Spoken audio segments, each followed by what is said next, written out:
Pakistan has offered to work with India to bring down number of ceasefire violations at the line of control in an attempt to reduce civilian casualties, according to a report. Pakistan Foreign Minister Khwaja Asif has reportedly written to the Indian counterpart Sushma Swaraj to work together to end cross-border firing at international border, according to reports. The Indian External Affairs Minister is yet to respond to the Pakistan's minister's letter.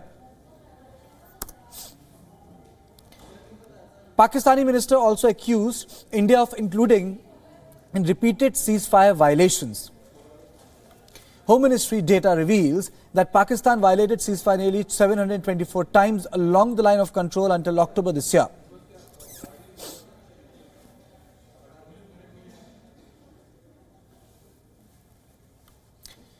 So, this development is important. India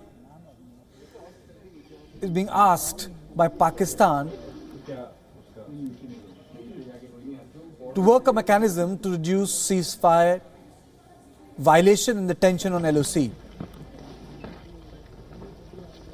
And I am joined by Major General Ashok Mehta on phone line.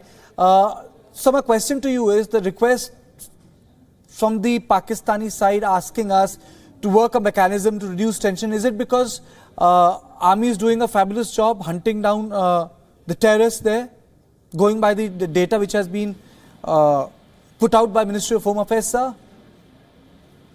Well, that could be one of the reasons. But the main reason, of course, is to prove that you are holier than thou. It's like a kettle calling the pot black. And the timing is also interesting. The letter is written to coincide with Defense Secretary Mattis coming into Pakistan to admonish Pakistan for all their omissions and commissions. So it's very, very strange that a country that everybody knows carries out cross-border shelling in order to facilitate the passage of infiltrators is now asking India to cooperate in stopping the firing across the line. Another reason, of course, is that the Pakistanis have lost during this year so far something like 200 plus civilians on the line of control or astride the line of control. And the civilian casualties are also a very serious humanitarian issue. I don't have the figures on our side, but they are much less on our side. So I think it's a accumulation of all these factors, but it's still a mystery overall why the Pakistani Prime Minister should be asking India to do something for which Pakistan is responsible. Thank you, General. Thank you for your comments on this issue. Now, moving on in the news. Pursuing the leads available in the Qaziganj encounter in Jammu and Kashmir, security forces have gunned a third terrorist, while 4 terrorists has been caught alive in an injured condition. The slain terrorists belonging to Lashkar-e-Taiba allegedly was behind Amarnath Yatra terror attack in July. Encounter broke out yesterday at Qaziganj in South Kashmir. 2 dead bodies of terrorists recovered yesterday. 4th terrorist was arrested from a local maternity hospital with a Chinese pistol and live cartridges last night. This individual was missing since last 2 days from his house and had joined the Lashkar-e-Taiba recently. The encounter started, the firefight started and the firing continued from both sides for quite some time. And during this encounter, 3 militants of Lashkar, 2 foreigners, the Pakistani militants by the name of Furqan and Mawiya, got killed, and 1 local militant, Yawar, a resident of Hablish, Devsar, Kulgam, he also got killed. The bodies were recovered, and arms and ammunition, 3 AKs and magazines and ammunition grenades was recovered from them. During this process, one of the militants, who is from Bijbihara, escaped from the site of encounter, and somehow he could manage to reach Anantnag.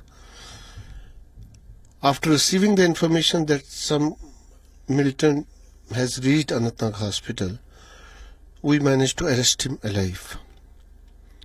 And he was identified as Rashid Alai from Bijbera. So,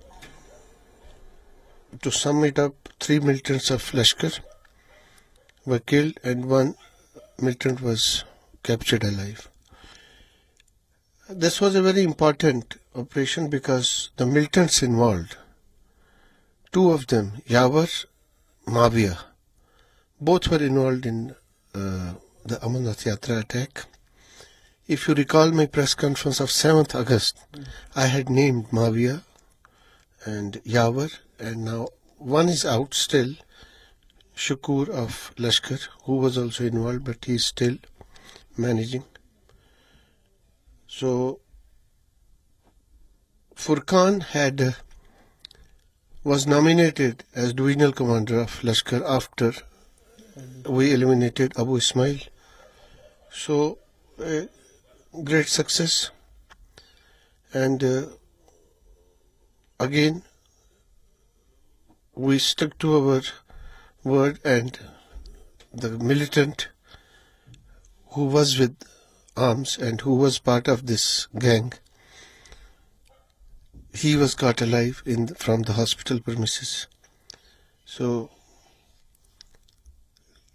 Lashkar, the module of Lashkar operating on National Highway, has been almost eliminated. Now, investigations conducted so far established that the individuals involved were 3 terrorists when the encounter took place and managed to escape from the site. Now, consequently, as we mentioned, he took shelter at the hospital in Anantnag maternity ward. Now, the terrorists identified that Yawar, Bashar Ali, Abu Furqan and Abu Mawiya have been recovered at the encounter site along with weapons and ammunition. Abu Furqan, identified as Pakistani terrorist, took over as divisional commander of Lashkar-e-Taiba after elimination of Abu Ismail. The slain terrorists were involved in a series of terror crimes in Anantnag and Kulgam area of Kashmir.